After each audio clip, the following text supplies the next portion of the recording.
নতুন করে জালিম হোক আপনারা চান? আবার নতুন করে কেউ ফ্যাসিস্ট হোক আপনারা চান? এক দল আরেক দলকে নিশ্চিহ্ন করার রাজনীতিতে মেতে উঠুক, এটা আপনারা চান? আমরা বাংলাদেশকে আদল দিয়ে সাজাতে চাই।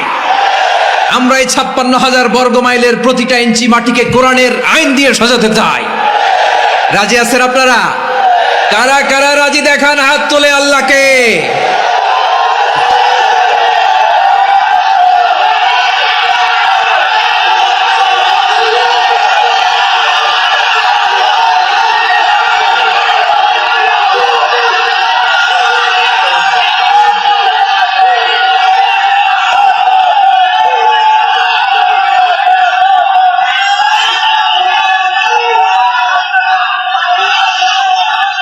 বসুন আমার প্রিয় বীর চট্টলার তৌহিদি মুসলমান, আমরা আর নতুন করে কেউ জালিম হোক এটা চাই না।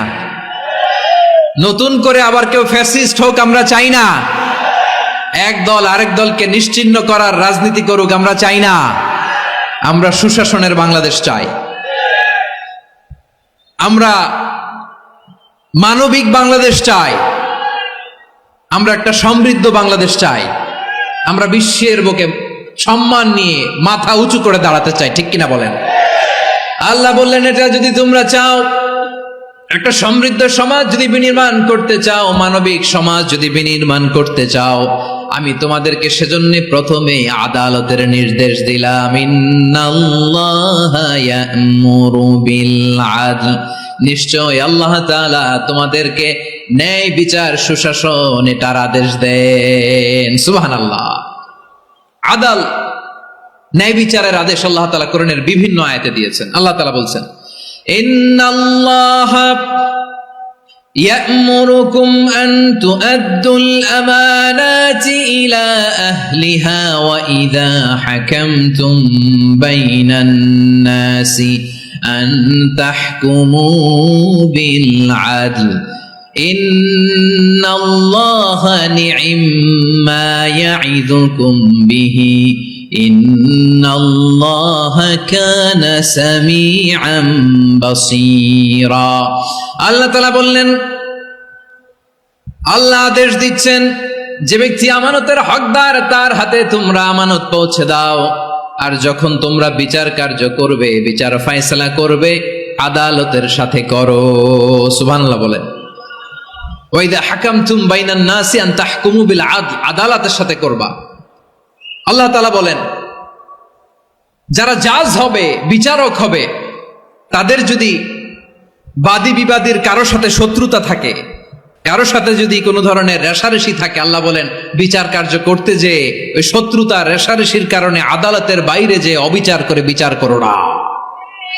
ওয়ালা ইয়াজরিমান্নাকুম শানাআনু কওমিন আলা আল্লা তা'দিলু ই'দিলু হুয়া আকরাবু লিত্তাকওয়া ওয়াত্তাকুল্লাহা ইন্নাল্লাহা খাবীরুম বিমা তা'মালুন।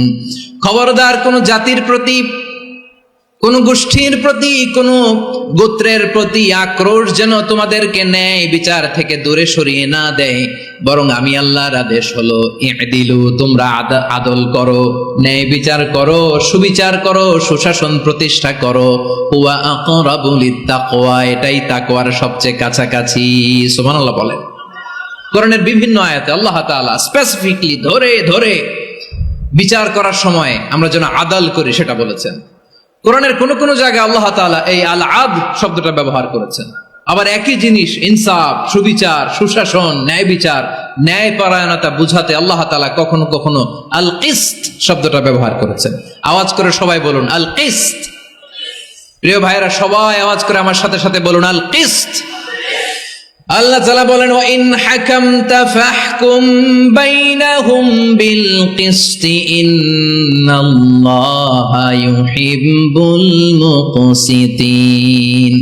যখন তুমি বিচার করবে, বিশ্বনবীকে উদ্দেশ্য করে অ্যাড্রেস করে বললেন, নবী হে, ইহুদিরা কোনো বিষয়ে মীমাংসার জন্য যদি আপনার দরবারে আসে, যদি বিচার করতে হয়, খবরদার অবিচার করবেন না, ফয়সালা যেটা করবেন কিসতের সাথে করবেন, ন্যায় পরায়ণতার সাথে করবেন, কারণ ইন্নাল্লাহা ইউহিব্বুল মুকসিতিন, নিশ্চয় আল্লাহ রাব্বুল ইজ্জাত ন্যায় পরায়ণশীলদেরকে বড্ড ভালোবাসেন। সুবহানাল্লাহ বলেন।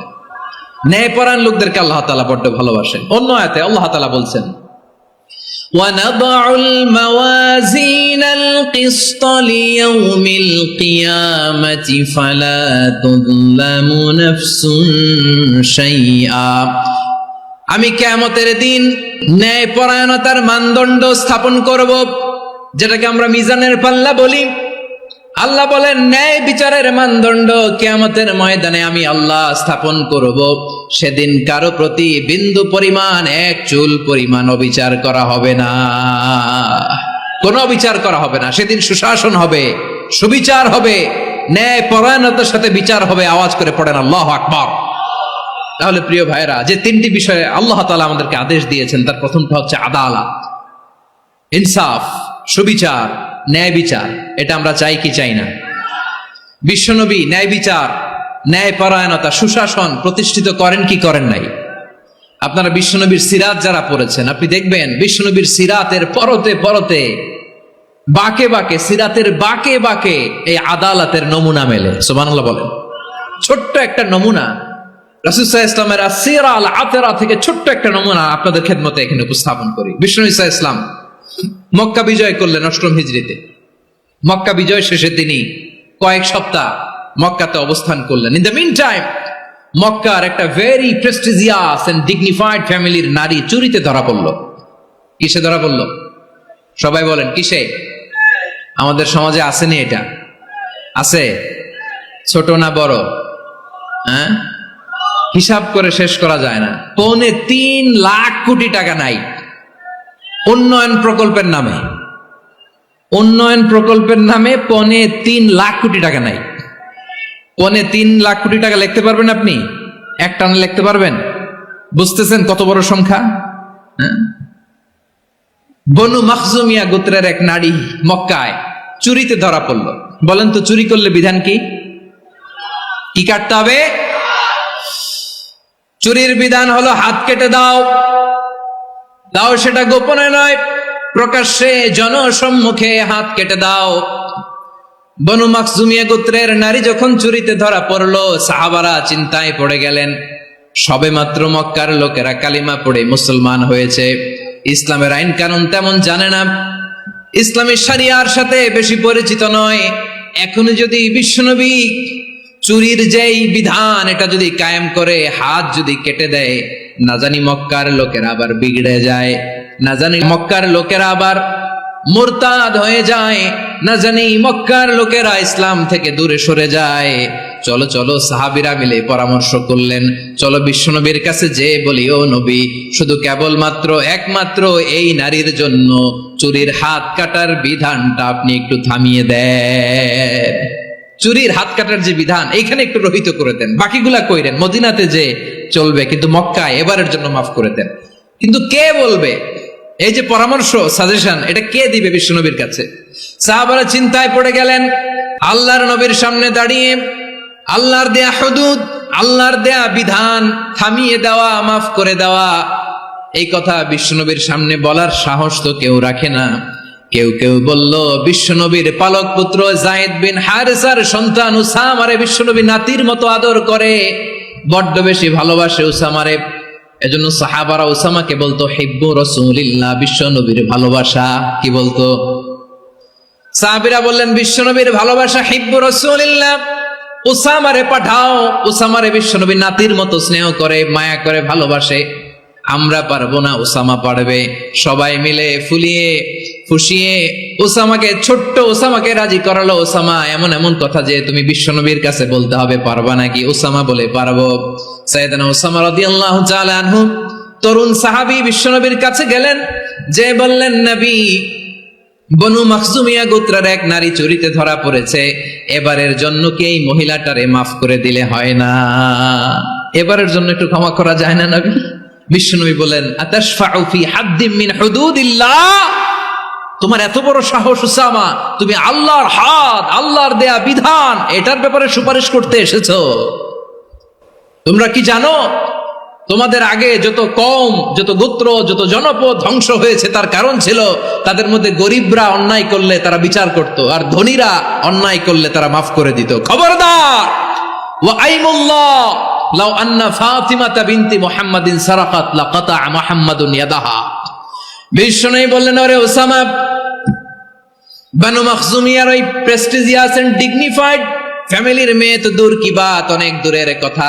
জেনে রেখো ওসামা, আমার কলিজার টুকরা নয়নের পুটুলি ফাতেমাও যদি মক্কার জমিনে আজকে এই চুরির দায়ে ধরা পড়তো, আমি বিশ্বনবী মুহাম্মাদুর রাসূলুল্লাহ ধরে ফাতেমার ডান হাতটা কেটে দিতে এক বিলম্ব দেরি করতাম না।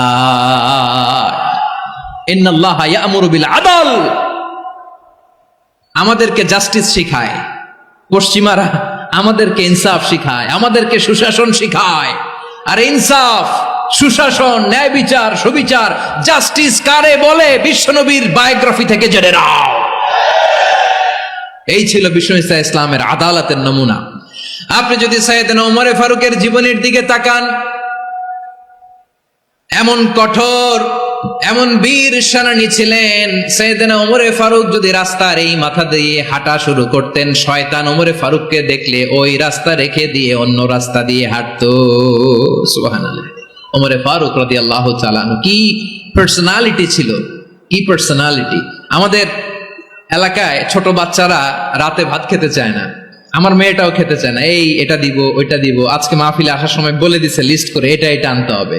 তো ছোট্ট বাচ্চাদের অনেক বায়না থাকে, ওরা রাতে খেতে চায় না। তো মায়েরা বিভিন্ন ভয় দেখায়, এই বাঘ আসবে, বাঘ আসবে খাও, এই ভূত আসবে, ভূত আসবে খাও। আপনারা কি বলেন চট্টগ্রামে? কি আসবে? হ্যাঁ, ভূত, ভূত, ভূত আসবে, বাঘ আসবে, খাও খাও খাও, তাড়াতাড়ি খাও। তো বাচ্চারা এগুলো শুনে ভয়ে খেতে শুরু করে। মদিনার জমিনেও একই ঘটনা ঘটতো। মদিনার ছোট্ট ছোট্ট সোনামণিরা খেতে চাইতো না, তো মায়েরা বলতো, হা হুয়া ইয়াতি উমর, হা হুয়া ইয়াতি উমর, ওই যে উমর আসতেছে, উমর। ওমরে ফারুকের কথা শুনলে বাচ্চারা একেবারে ঠান্ডা। সুবহানাল্লাহ পড়বেন না? প্রভু তুমি বলেছ রাসূল দেবে না, বলনি দেবে না ওমর, বলনি দেবে না হামজা তারি, খালিদ বিজয় সমর। প্রভু তুমি বলেছ রাসূল দেবে না, বলনি দেবে না ওমর, বলনি দেবে না হামজা তারি, খালিদ বিজয় সমর। প্রভু তুমি বলেছ রাসূল দেবে না। আল্লাহু আকবার। ওমর ফারুক রাদিয়াল্লাহু তাআলা আনহু, ওনার কথা শুনলে গায়ের মধ্যে গুজবাম হয়, গায়ের পশমগুলো দাঁড়িয়ে যায়। সুবহানাল্লাহ বলেন। কি পার্সোনালিটি ছিল, কি ব্যক্তিত্ব ছিল! মুনাফিকরা ওমর ফারুককে জমের মতো ভয় পেতেন। শয়তান, খুদ শয়তান, শয়তান অন্য রাস্তা দিয়ে হাঁটতো। ওমর ফারুক রাদিয়াল্লাহু তাআলা আনহুর জীবনে যদি দেখেন, তাহলে সেখানে আপনি আদালতের, ইনসাফের, সুশাসনের, জাস্টিসের নমুনা দেখতে পাবেন। কয়টা শুনবেন? সাইয়েদনা ওমর ফারুকের রাদিয়াল্লাহু তাআলা আনহুর সন্তান আব্দুর রহমান মিশরে মদ খেয়ে মদ্যপ অবস্থায় ধরা পড়েছে। মদ খাওয়ার কারণে, মদ যদি কেউ পান করে আর যদি প্রমাণিত হয়, তার বিচার হলো 80 বেত। আওয়াজ করে বলেন কয় বেত? বাংলাদেশেও তো এই আইন আছে নাকি? বাংলাদেশে আছে? হ্যাঁ, মদ খাইলে 80 বেত, এই আইন বাংলাদেশে চালু হোক। আমরা চাই কি চাই না? চাই সবাই। এজন্যই তো ইসলাম ভাল লাগে না। ইসলামকে ভাল লাগে না। ইসলামকে আউট করে রাখতে পারলেই তো এরকম বড় বড় বোতল খাওয়া যায়। একেবারে সহজ, পানির মতো সহজ হিসাব, একেবারে সহজ। ওমর ফারুক রাদিয়াল্লাহু তাআলা আনহুর ছেলে ভুল করে মদ পান করে ফেলেছিলেন। আব্দুর রহমান, ঘটনা ঘটেছে মিশরে। মিশরের গভর্নর তখন আমর ইবনে আস রাদিয়াল্লাহু তাআলা আনহু। আব্দুর রহমানের ভাই যে গভর্নরকে বলল, গভর্নর যদি একটু দয়া করেন, খলিফার ছেলে আমার ভাই আব্দুর রহমান মদ্যপ অবস্থায় ধরা পড়েছে, জনসম্মুখে যদি আপনি বেত্রাঘাত করেন আমাদের প্রেস্টিজ থাকে না, যদি 80 বেত আপনি মারেন আমার কোনো কথা নাই, কিন্তু ঘরের ভেতরে মারেন। আব্দুর রহমানের ভাইয়ের সুপারিশ শুনে সাইয়েদনা আমর ইবনে আস রাদিয়াল্লাহু তাআলা আনহু রাজি হয়ে গেলেন। ঘরের ভেতরে লোকচক্ষুর আড়ালে 80 বেত তিনি মানলেন। কিন্তু ঘটনাক্রমে এই কথা লুকিয়ে লুকিয়ে ঘরের ভেতরে 80 বেত মারার কথা সাইয়েদনা ওমর ফারুক মদিনা থেকে জানতে পারলেন। মদিনা থেকে তিনি ফরমান জারি করলেন, এই বিচার যেমনটি আমর ইবনে আস আদায় করেছে এটা প্রকৃতপক্ষে আদায় হয় নাই। আসো সবাই মদিনায় আসো, আমর ইবনে আস মদিনায় আসো, আব্দুর রহমানও আসো, সবাই আসো, জনসম্মুখে এই বিচার কার্যকর করতে হবে। সাইয়েদনা ওমর ফারুক মসজিদে নববীর পিলারের মধ্যে নিজের ছেলেকে বাঁধলেন, আবার জনসম্মুখে 80টা বেত তার গায়ের মধ্যে মারলেন। মাজমুয়ে ফাতাওয়া ইবনে তাইমিয়া রাহিমাহুল্লাহ উনি এটা নকল করেছেন। এটা সবচেয়ে বিশুদ্ধ মত, আরো অনেক মত আছে। মারা গেছে কবরের উপর, ওগুলো বাদই দিলাম। কেমন খালিফা ছিলেন, কেমন খালিফা! পশ্চিমারা তোমরা জাস্টিস আমাদেরকে শেখাও, ইনসাফ কারে বলে, সুশাসন আমাদেরকে তোমরা শিখাও। ওমর ফারুক রাদিয়াল্লাহু তাআলা ওই বিচারকে তিনি ধর্তব্য মনে করেন নাই। মদিনাতে এনে আবার জনসম্মুখে আবার 80 বেত মেরেছেন। মিশরে ওমর ফারুক রাদিয়াল্লাহু তাআলা আনহু আমর ইবনে আসকে গভর্নর করে পাঠালেন। সেখানে আমর ইবনে আসের ছেলে একটা প্রতিযোগিতায় রানার আপ হয়েছে। এক মিশরি সেখানে চ্যাম্পিয়ন হয়েছে। রানার আপ বুঝতে পেরেছেন তো? রানার আপ সেকেন্ড হয়েছে, এক মিশরি হয়েছে চ্যাম্পিয়ন প্রথম। কিন্তু গভর্নরের ছেলে ও জিততে পারে নাই। ও রাগে ওই মিশরির গায়ের মধ্যে কয়েকটা লাঠি দিয়ে বাড়ি মেরেছে। মিশরি যে মদিনাতে ওমরে ফারুকের কাছে বিচার দিলেন, আপনার গভর্নরের ছেলে অন্যায়ভাবে আমার গায়ে হাত তুলেছে। সাইয়েদনা ওমরে ফারুক আবার ফরমান জারি করলেন, আসো মদিনাতে আসো। মিশরীকে ডাকলেন। ওই মিশরের গভর্নর আমর ইবনে আস রাদিয়াল্লাহু তাআলা আনহুকে ডাকলেন, তার ছেলেকেও ডাকলেন। সবাই বসে রইল। আমর ইবনে আস রাদিয়াল্লাহু তাআলা আনহু মাথা নিচু করে বসে আছেন, লজ্জায় কাচুমাচু। হায় হায়, আজকে আমার ছেলের কারণে আমিরুল মুমিনিন খলিফাতুল মুসলিমিন ওমরে ফারুকের কাছে আমি জনসম্মুখে লজ্জিত হচ্ছি। সাইয়েদনা ওমরে ফারুক বললেন, এই নাও লাঠি। গভর্নরের ছেলে তোমার মাথার মধ্যে যতগুলো বাড়ি মেরেছে, আজকে জনসম্মুখে তুমি অতগুলা বাড়ি মারো। মিশরি বলে, থাক, আপনি যে ডেকে আনছেন সবার সামনে এটা বলছেন, এতেই আমি খুশি। আল্লাহু আকবার! আপনার মহানুভবতা দেখে আমি খুশি, আর অপমানের দরকার নাই। ওমরে ফারুক বলে, না, খবরদার, এই কথা মিশরি তুমি বলো না, মারো, যতগুলা বাড়ি মেরেছে মারো। বাধ্য হয়ে মিশরি আমর ইবনে আসের সামনে ওনার কলিজার টুকরা সন্তানের মাথার মধ্যে বাড়ি মারতে আরম্ভ করলেন। ঠিক যতগুলা বাড়ি গভর্নরের ছেলে আমর ইবনে আসের ছেলে মিশরীর গায়ে মেরেছিল, মাথায় মেরেছিল, মিশরি গুনে গুনে ততটা মারলেন। এই দৃশ্য দেখে ওমরে ফারুক রেগে মেগে আগুন, রাগের চোটে রাগ সামলাতে না পেরে, আর নিজেকে সামলাতে না পেরে মিশরীরে বললেন, ছেলেরে মারা শেষ হয়ে গেলে এবার বাবার টাক মাথার মধ্যে কয়েকটা বাড়ি মার। রাগের চোটে, আউট অফ অ্যাঙ্গার, রাগের চোটে, যে আমার পাঠানো গভর্নর আমর ইবনে আস তার ছেলেকে কেন আদব তারবিয়া কেন শিক্ষা দিতে পারে না।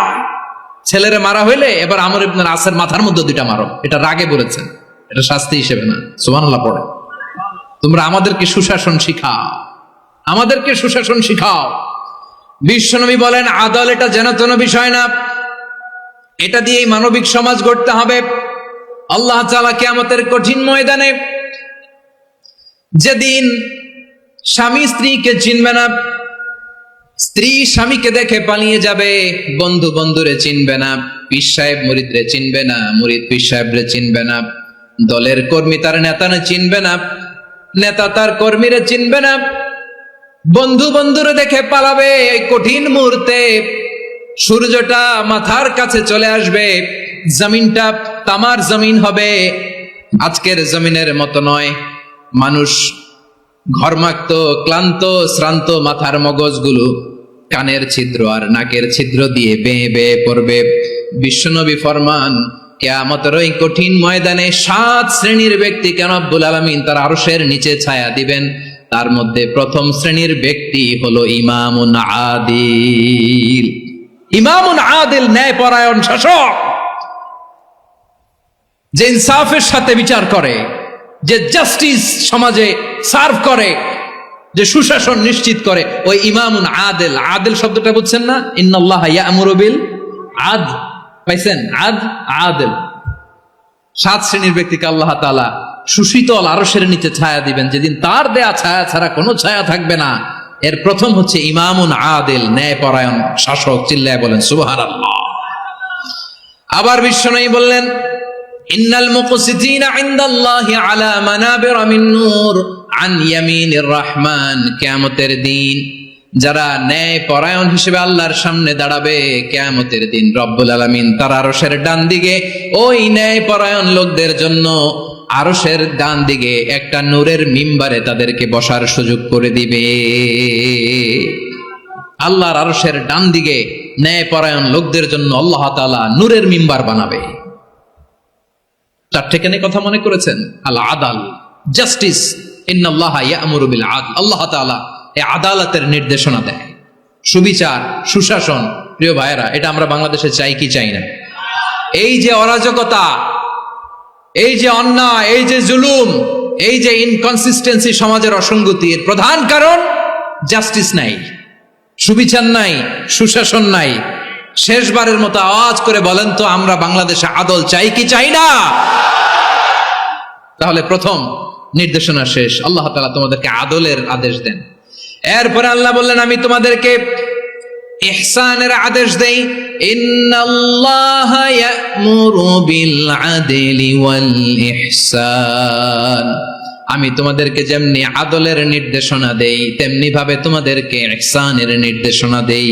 ইহসান, আওয়াজ করে সবাই বলেন তো ইহসান। সবাই বলেননি? সবাই বললে এতটুকু আওয়াজ হবে আমি বিশ্বাস করি না। আওয়াজ করে বলুন আল ইহসান। ইহসান মানে কারো প্রতি সফট হার্টেড হওয়া, মহানুভব হওয়া, অনুগ্রহ পরায়ণ হওয়া, অনুগ্রহশীল হওয়া, একে অপরের প্রতি দয়াদ্র হওয়া।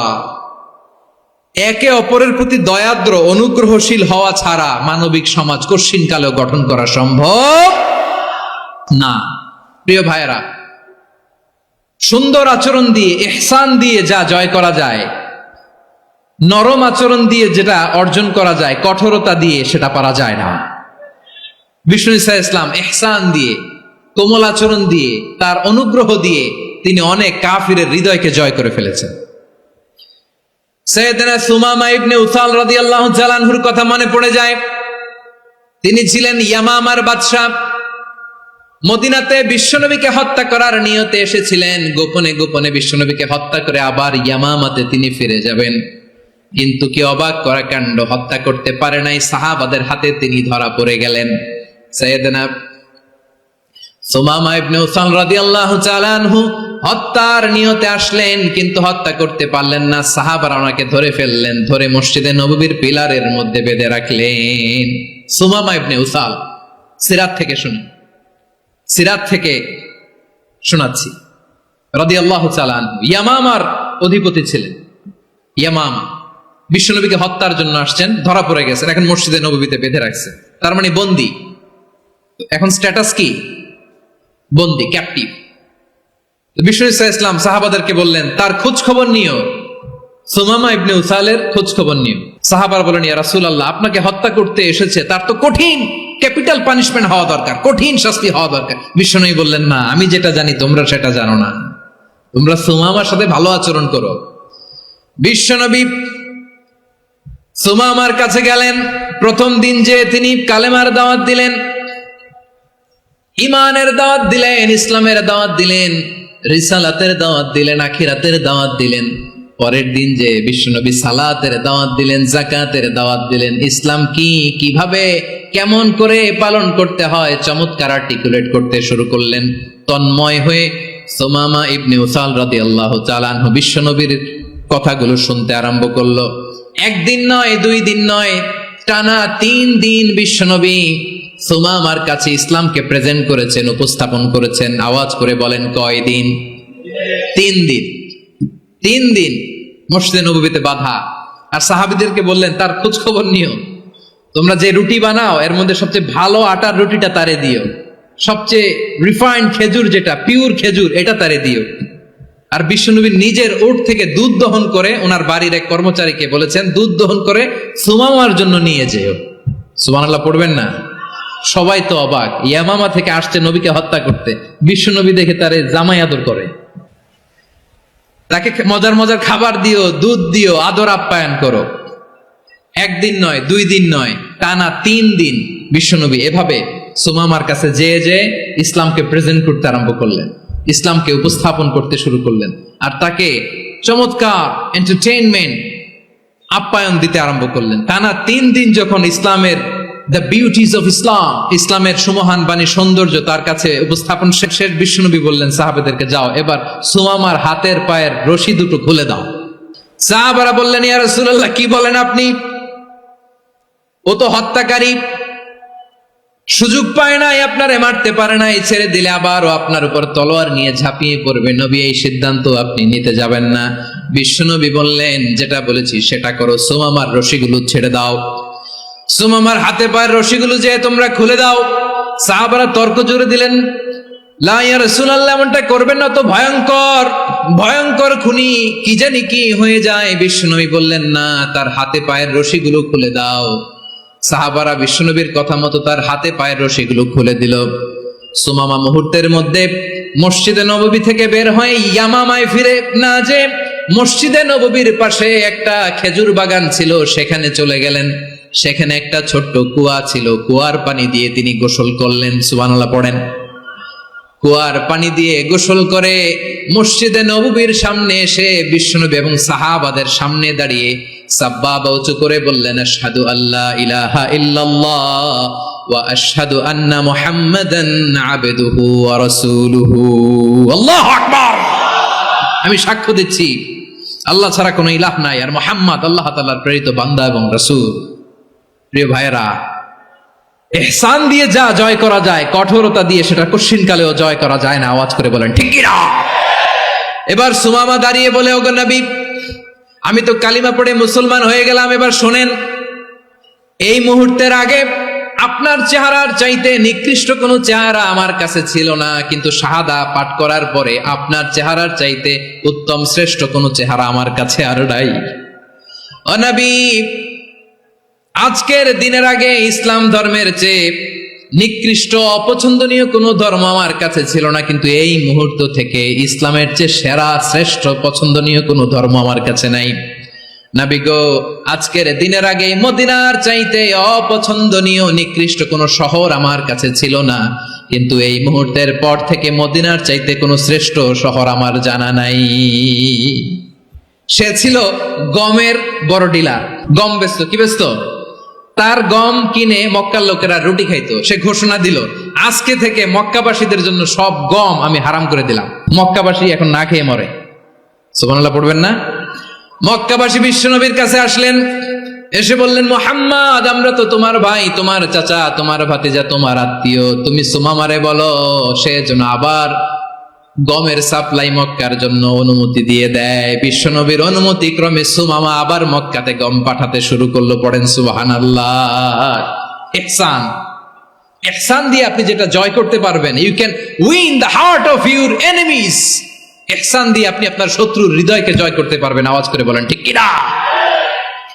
এজন্য আল্লাহ বললেন, ওয়া আনফিকু ফি সাবিলিল্লাহি ওয়া লা তুলকু বিআইদিকুম ইলাত তাহলুকা ওয়া আহসিনু ইন্নাল্লাহা ইউহিব্বুল মুহসিনিন।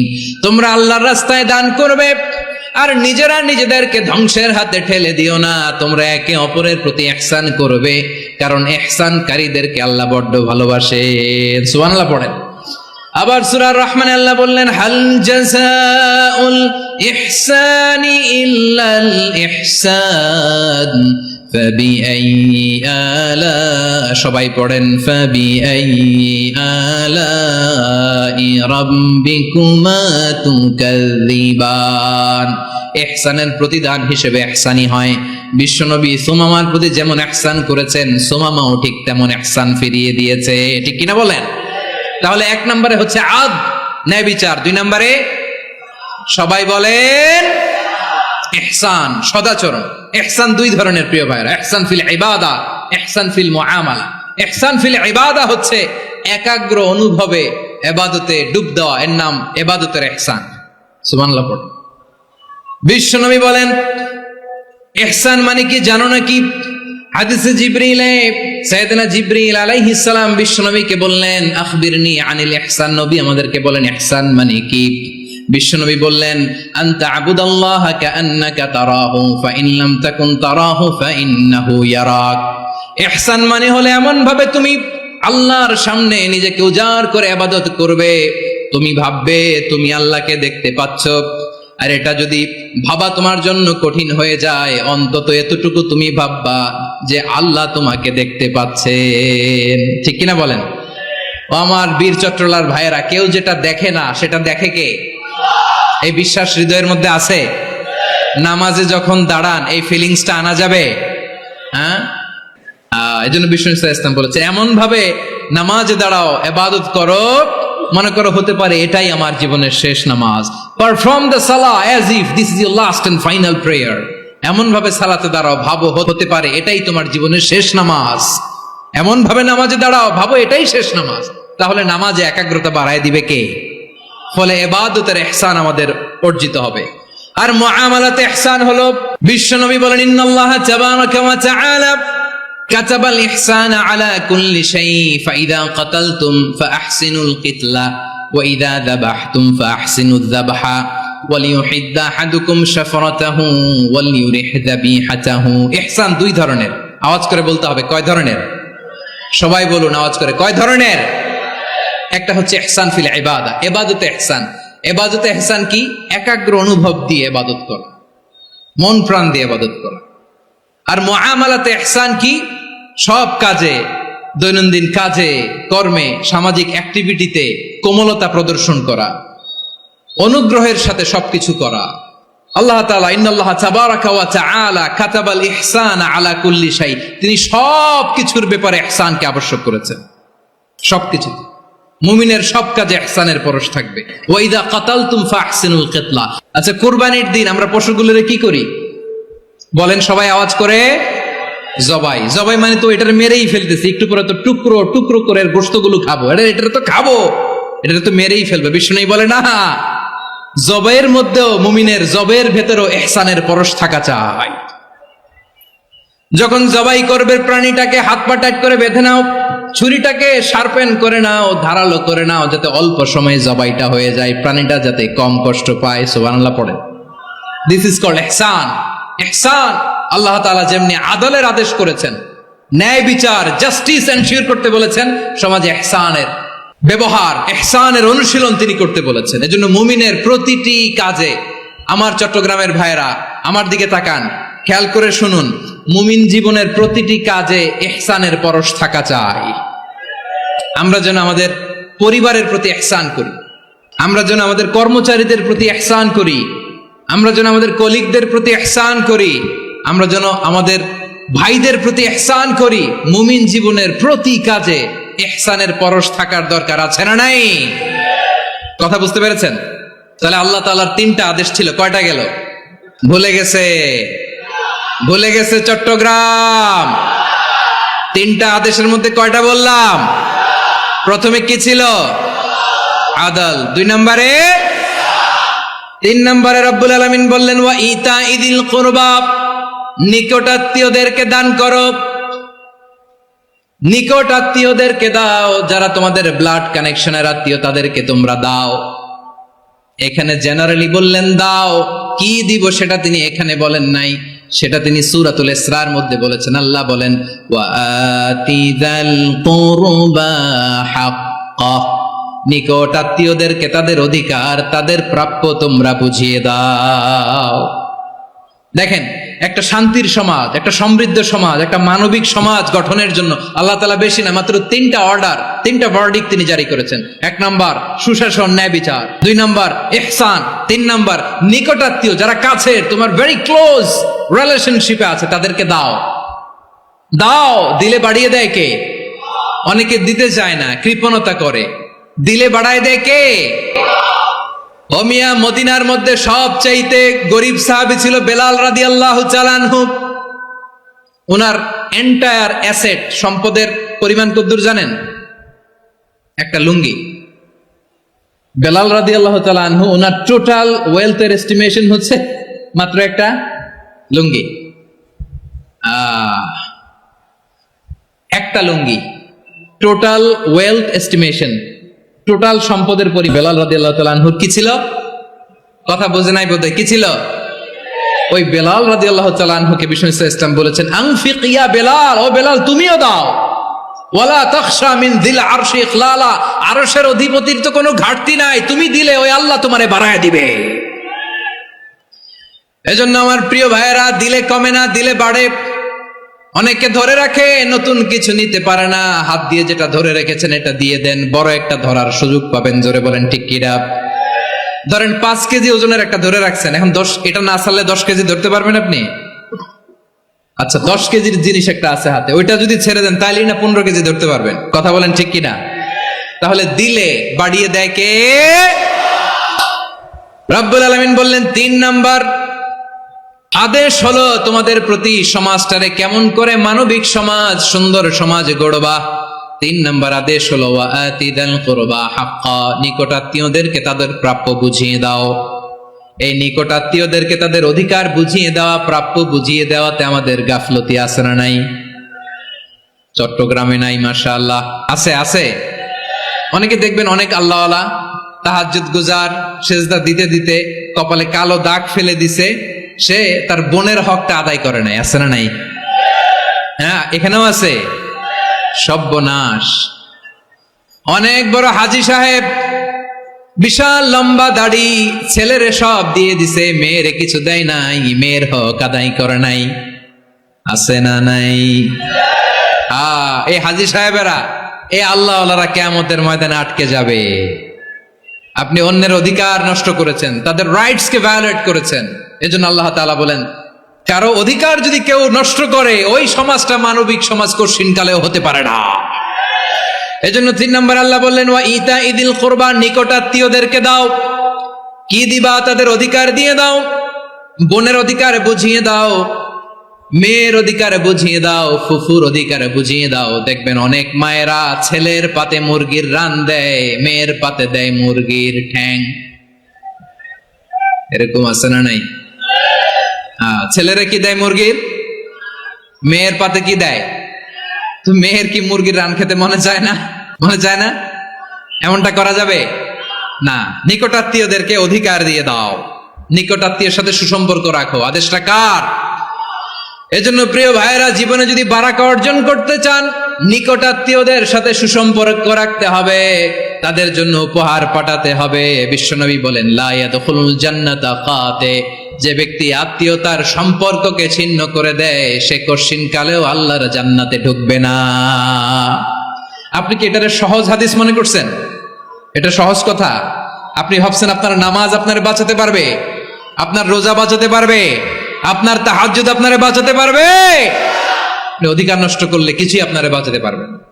এজন্য নিকট আত্মীয়দেরকে দিতে হবে বেশি বেশি। বিশ্বনবী বলেন, ইন্না সাদাকাতা আলাল মিসকিনি সাদাকা ওয়া আলা যির রাহিমি ইসনাতান সাদাকাতুন ওয়া সিলা।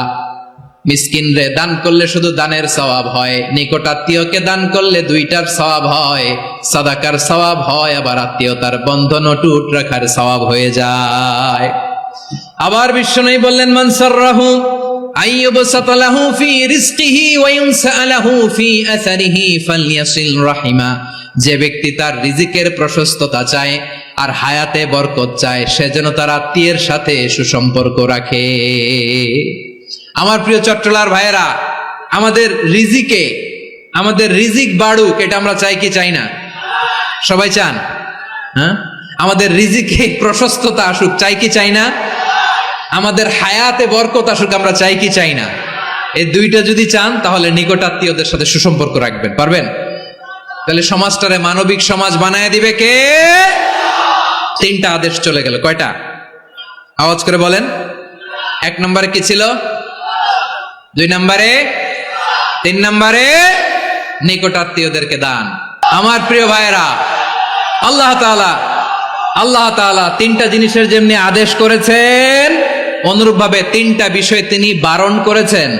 নিষেধ করেছেন, ওগুলোর কাছেও যাওয়া যাবে। শুনবেন শুনবেন, রাব্বুল আলামিন বলেন ওয়ায়ানহা আনিল ফাহশাই ওয়াল মুনকারি ওয়াল বাগি।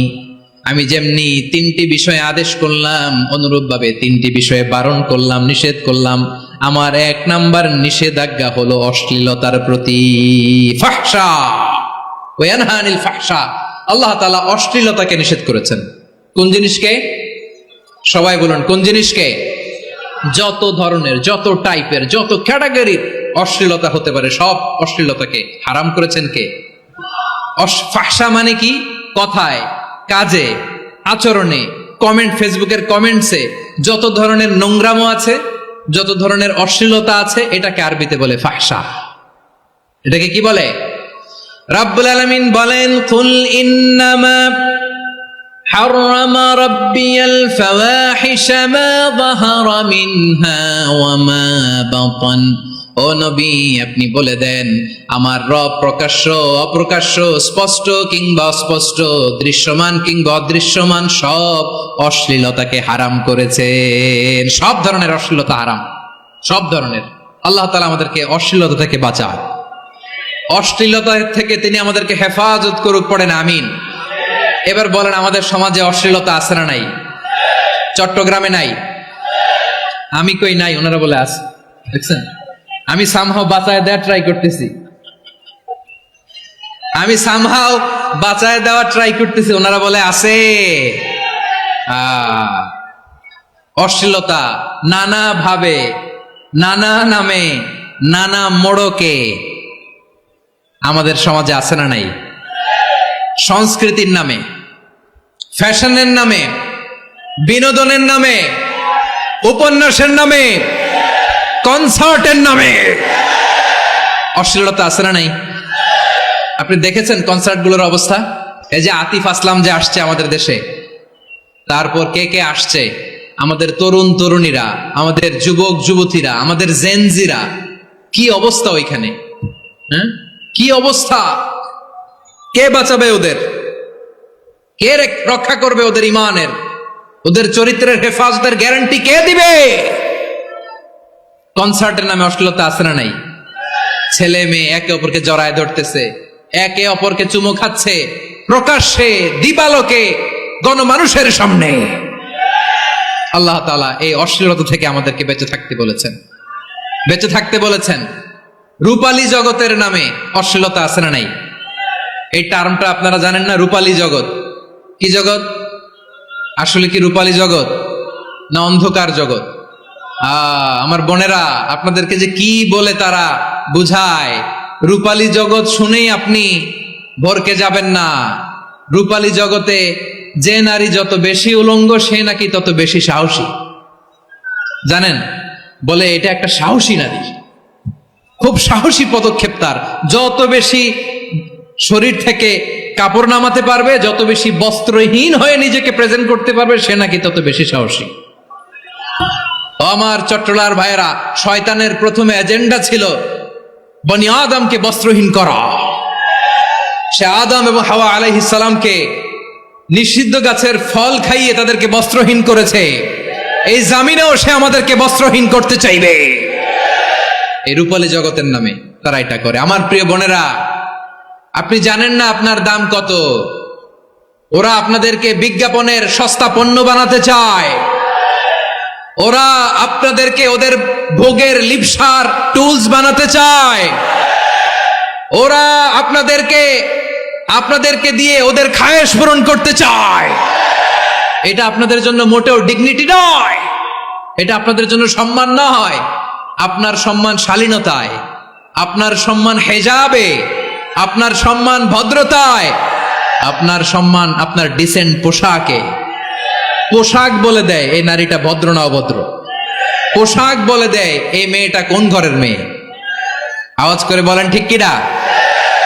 আপনি জানেন না, আপনারা সস্তা পণ্য বানায়, ভোগের পণ্য, বিলবোর্ডে আপনাকে উলঙ্গ করে উপস্থাপন করে। এই অশ্লীলতার সাথে ইসলামের কোনো সম্পর্ক। এজন্য আল্লাহ বলেন, আমি অশ্লীলতাকে হারাম করেছি। অশ্লীলতাকে হারাম করার প্রথম কারণ হলো এর মাধ্যমে মানবতাকে অপমানিত করা হয়। কারণ মানুষের সম্মান মানুষের পোশাকে। মানুষ যখন পোশাকহীন হয়ে যায়, বস্ত্রহীন হয়ে যায়, তার সম্মান কমে যায়, ঠিক কিনা? অশ্লীলতাকে হারাম করার প্রথম কারণ হচ্ছে মানুষ মানুষকে অপমান করে। একটা নারী, সে তো সম্মানিত, নারী যে কত সম্মানিত নারীর এটা বুঝেই নাই। বিশ্বনবী বলেন, আর দুনিয়া কুল্লুহা মাতা ওয়া খায়রু মাতা'আদ দুনিয়া আল মারআতুস সালিহা। আমার বোনেরা, 5টা প্যান্ডেলে আপনারা এলইডিতে আমার আলোচনা শুনছেন, আমি জানি। আপনাদের এই গর্ভ যে কত দামি আপনি জানেন না। আপনার পেট থেকেই আসবে আগামী দিনের সালাহুদ্দিন আল আইয়ুবী। আপনার পেট থেকেই আসবে অনাগত দিনের ইমাম মাহদী আল মুনতাযর। আপনার পেট থেকেই আসবে অনাগত দিনের ফয়সাল, ওয়াসিম, মুগ্ধ, আবু সাইদের মতো বীর যোদ্ধা।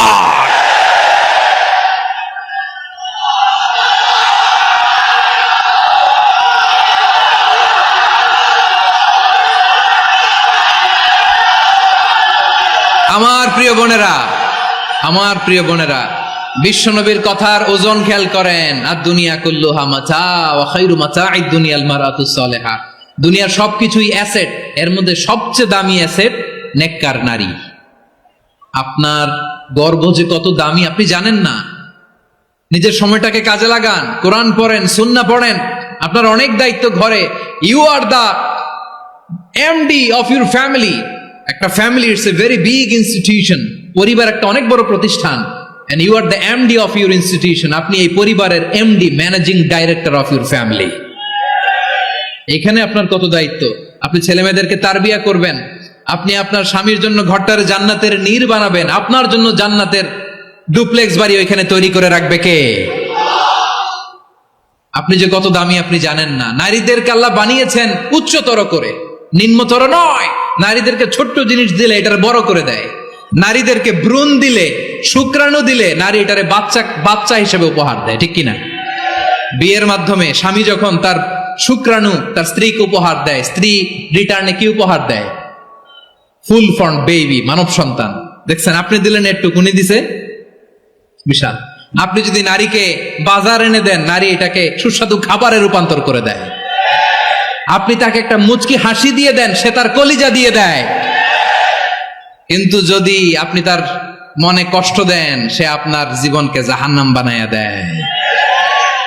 খবর আছে, নারীর মন বুঝতে পারলে নেয়ামত, বুঝতে না পারলে কিয়ামত, ঠিক কিনা বলেন? আমার প্রিয় বোনেরা, আপনি যে কত দামি আপনি জানেন না। জানেন না আপনি কত দামি, অনেক দামি আপনি। আপনাদেরকে যেন ভোগের সস্তা পণ্য বানাতে না পারে, আপনাদেরকে সচেতন থাকতে হবে, সজাগ থাকতে হবে, কনসার্ন থাকতে হবে। শয়তানের ওই হাতছানির দিকে আর নজর দেওয়া যাবে না। তাহলে কেন আল্লাহ তাআলা এই ফাহশা, অশ্লীলতাকে হারাম করলেন? 1 নাম্বার, এতে হিউম্যান ডিগনিটি কমে। 2 নাম্বার, এতে মানুষের অধিকার নষ্ট হয়। আপনি বিয়ে করেছেন, এরে পরকিয়া করেন, ওর সাথে এরকম আছে না নাই? স্ত্রীর অধিকার নষ্ট করেছেন। আপনি বিবাহ সম্পর্কে আবদ্ধ হয়েছেন তার সাথে, আপনি পরকিয়া করেন ওই ছেলের সাথে, আপনি আপনার হাজবেন্ডের সাথে বিট্রে করেছেন। এজন্য আল্লাহ অশ্লীলতাকে হারাম করেছে। অশ্লীলতাকে হারাম করার আরেকটা কারণ হচ্ছে আল্লাহ তাআলা এই হিউম্যান জেনারেশনকে এটাকে প্রিজার্ভ করতে চায়। হিফজুন নাসল, এটা মাকাসিদুশ শরিয়ার অনেক গুরুত্বপূর্ণ একটা মাকাসিদ, অনেক গুরুত্বপূর্ণ। আপনার নাসল, আপনার জেনারেশনকে সংরক্ষণ করা। এই যে আসতেছে ফেব্রুয়ারি, কত ফেব্রুয়ারি জানো? এটা কি বিশ্ব ভালোবাসা দিবস? হ্যাঁ, কি দিবস? এই বিশ্ব ভালোবাসা দিবসের সাথে মুসলমানদের কোনো সম্পর্ক নাই। আমার প্রিয় ভাইরা, এই যে আপনি অবৈধ সম্পর্কে জড়ালেন, কেন আল্লাহ অশ্লীলতাকে হারাম করেছে দেখেন। বলতেছিলাম যে এটা আপনার নাসল, আপনার জেনারেশন, আপনার লিনিয়েজ, আপনার বংশকে প্রিজার্ভ করা। কে কার বাবা, কে কার মা, বাবা মা জানা, প্রজন্মকে প্রিজার্ভ করা, এটা ইসলাম ওয়াজিব করে দিয়েছে। এই যে অবৈধ সম্পর্কের কারণে, বিশ্ব বেহায়া দিবসের কারণে, এগুলোর আউটপুট হিসেবে মাঝে মাঝে এই ঢাকা মেডিকেলের ডাস্টবিনে নবজাতকের বাচ্চার কান্নার আওয়াজ শুনতে পাওয়া যায়। চট্টগ্রাম মেডিকেলের ডাস্টবিনে নবজাতকের কান্না শুনতে পাওয়া যায়। বীর চট্টলার মুসলমানেরা বুঝতে পারলে আওয়াজ করে বলেন। এই যে চট্টগ্রাম মেডিকেলে যে নবজাতকটা পাওয়া গেল, ওর বাবাকে আমাকে বলেন, ওর বাবাকে, ওর মাকে, ও কোন ফ্যামিলির সন্তান কেউ জানে? আপনি হিউম্যান ডিগনিটিকে অপমান করেছেন না? আপনি তার ভবিষ্যৎকে অন্ধকার করেছেন না? আপনি তার লিনিয়েজকে প্রশ্নবিদ্ধ করে দিয়েছেন না? এই জন্য আল্লাহ তাআলা অশ্লীলতাকে আমাদের জন্য হারাম করে দিয়েছেন। পড়েন সুবহানাল্লাহ। এই জন্য রাব্বুল আলামিন বলেন, কুল ইন্নামা হারামা রাব্বিয়াল ফাওয়াহিশা মা যাহারা মিনহা ওয়া মা বাতান, প্রকাশ্য অপ্রকাশ্য সব অশ্লীলতাকে হারাম ঘোষণা করে দিয়েছে কে? আবার দুনিয়ার বুকে যারা অশ্লীলতার প্রসার করে তাদের জন্য শাস্তি মজুদ রেখেছে কে? রব্বুল আলামিন বলেন, ইন্নাল্লাযীনা ইউহিব্বুনা আন তাশিআল ফাহিশাতু ফিল্লাযীনা আমানু লাহুম আযাবুন আলীমুন ফিদ দুনিয়া ওয়াল আখিরাতি ওয়াল্লাহু ইয়ালামু ওয়া আনতুম লা তা'লামুন। নিশ্চয়ই যারা বিশ্বাসীদের মাঝে অশ্লীলতার প্রচার প্রসার করতে চায় তাদের জন্য আমি মর্মন্তুদ শাস্তি প্রস্তুত করে রেখেছি, দুনিয়াতেও রেখেছি, আখিরাতেও রেখেছি। ঘোষণাটা কার? যারাই নাটকের নামে, সিনেমার নামে, রূপালী জগতের নামে, মুভির নামে, ওটিটি প্ল্যাটফর্মের নামে আমার সমাজে অশ্লীলতা ছড়াতে চায় তাদের জন্য কঠিন মর্মন্তুদ শাস্তি মজুদ রেখে দিয়েছে কে? ও আমার বোনেরা, এখনো আপনি জাগবেন না? এখনো আপনার চিন্তার দুয়ারে এখনো নাড়া পড়ে নাই? ওরা আপনাকে উলঙ্গ বানাতে চায়, ওরা আপনাকে আইটেম গার্ল বানাতে চায়। এজন্য ইসলাম অশ্লীলতাকে হারাম করেছে। হারাম। ইসলাম বলেছে যোজন যোজন দূরে থাকো, ওরা বলে না কাছে আসো, কাছে আসার গল্প, ক্লোজ আপ ওয়ান, কাছে আসার গল্প আছে না নাই? চট্টগ্রামে তো এগুলো নাই মাশাআল্লাহ। হ্যাঁ, এখানেও আছে ক্লোজ আপ ওয়ান, কাছে আসার গল্প। আল্লাহ বলেন ওয়ালা তাকরাবুজ জিনা, কাছেও এসো না, জিনা থেকে যোজন যোজন কিলো দূরে থাকো, ওরা বলে কাছে আসার গল্প। আমার বীর চট্টলার ভাইয়েরা, কাছে আসতে হলে আমরা কোরআনের কাছে আসব, কাছে আসতে হলে নবীর কাছে আসব, কাছে আসার গল্প হবে আমার রবের কাছে আসার গল্প। চিল্লায় বলো ঠিক কিনা? আওয়াজ করে বলুন, অশ্লীলতার সাথে আমাদের কোনো সম্পর্ক? আমরা এই সমস্ত ক্লোজ আপ ওয়ান, কাছে আসার গল্পের প্রোগ্রামে যাব? আমরা কোন ধরনের অশ্লীল কন্টেন্ট সোশ্যাল মিডিয়ায়, টিভিতে দেখব? কি যুগ যে আমরা কাটাচ্ছি আপনি কল্পনা করতে পারবেন না। নারী পুরুষের বস্ত্রহীন যুগল দৃশ্য, এটাকে দিয়ে ওরা কোটি ডলারের ইন্ডাস্ট্রি বানিয়েছে। পুরো মানব ইতিহাসে এরকম জঘন্য সময় মানব ইতিহাস পার করে নাই। শরীফ থেকে শরীফা শুনছেন আপনারা? দেখতে পুরুষ, আসলেই পুরুষ, সুস্থ একজন পুরুষ, 4 সন্তানের বাবা, বলে আমি মনে মনে নারী। দেখতে নারী, সুস্থ নারী, আসলেই সে দিব্যি একজন নারী, বলে আমি মনে মনে পুরুষ। সুস্থ পুরুষ তার বায়োলজিক্যাল গ্রোথকে হরমোন দিয়ে স্টপ করে দিয়ে সে সার্জারি করে নারী হতে চায়। সুস্থ নারী পুরুষ হতে চায়। পুরুষ পুরুষের প্রতি সেক্সুয়ালি আকর্ষণ বোধ করে। এটা লূত আলাইহিস সালামের কওমের মধ্যে ছিল। এটাকেও আল্লাহ কোরআনে ফাহিশা বলেছেন। ওয়ালুতান ইয قال لقومه أتأتون الفاحشة ما سبقكم بها من أحد من العالمين। লূত আলাইহিস সালাম বললেন, তোমরা কি এমন এক অশ্লীল কার্যক্রমে ডুব দিলে নাকি যেটা গোটা বিশ্বের কেউ কখনো করে নাই, তোমরাই প্রথম করেছো। পড়েন নাউযুবিল্লাহ। এই পশ্চিমের এই রোগ আমার দেশে যেন আসতে না পারে, আমাদের সজাগ থাকতে হবে। প্রিয় ভাইরা, চিল্লায় বলেন ঠিক কিনা? পশ্চিমের অবস্থা ভয়ঙ্কর। পাশ্চাত্যে আমি যুক্তরাষ্ট্রে ছিলাম অনেকদিন, কয়েক মাস, বিভিন্ন স্টেটে ঘুরেছি। গার্ডিয়ানরা উদ্বিগ্ন, ছেলে মেয়েদেরকে, ছোট্ট ছেলে মেয়ে, ওদেরকে জিজ্ঞেস করে তুমি how do you feel right now inside yourself, তুমি ভিতরে ভিতরে কেমন ফিল করো, তোমার কি ছেলে ছেলে লাগে না মেয়ে মেয়ে লাগে? আচ্ছা বলেন, এই ছোট্ট বাচ্চাটাও কি এগুলো জেন্ডার অ্যাসাইনমেন্ট বলতে এগুলো কিছু বুঝে? এইভাবে মিসগাইড করা হচ্ছে। কৌতূহল বশত ছোট্ট ছেলে যদি বলে আমার তো মেয়ে মেয়ে লাগে, তখন বলে যে না তুমি মেয়ে, ছেলে না। মা বাবা বাধা দিলে ওকে আলাদা গভর্নমেন্ট হাউসে নিয়ে যায়। ভয়ঙ্করতম অবস্থা। আমরা একটা সময়ে শুনতাম যে হুজুর আমার ছেলেটা খুব ভালো, হাফেজে কোরআন, আল্লাহওয়ালা। হুজুর আমার ছেলে দাড়ি রাখছে, আল্লাহওয়ালা।